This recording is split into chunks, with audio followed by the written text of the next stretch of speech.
మా ఊర్లో ఒక ఏరియా ఉంటుంది, షికారిపేట అని ఒక ఏరియా ఉంటుంది మా ఊర్లో. ఆడ పాపం వాళ్ళు సారాయి కాసుకొని బతుకుతుంటారు.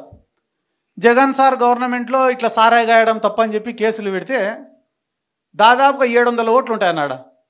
700 ఓట్లు ఉంటే 500 ఓట్లు టీడీపీకి మెజార్టీ వచ్చింది.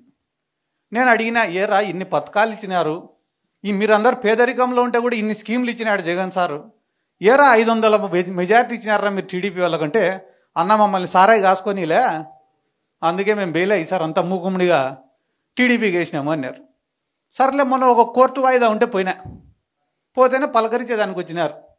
ఏరా ఇప్పుడు ఈ గవర్నమెంట్లో సుఖంగా ఉండారా అని. అంటే ఊర్లోనే ఎవరం లేమన్నా ఆయన. ఎందుకురా అంటే 99 రూపాయలకే మందు దొరుకుతాంటే ఇంకా సారాయి తాగేటోడు ఎవడన్నా. అంటే నువ్వేం తప్పు చేయాల్సిన అవసరం లే, ఉన్న ప్రభుత్వమే వాడి నెత్తి మీద వాడే టోపీ పెట్టుకునే రోజులు దగ్గరలోనే ఉండేవి.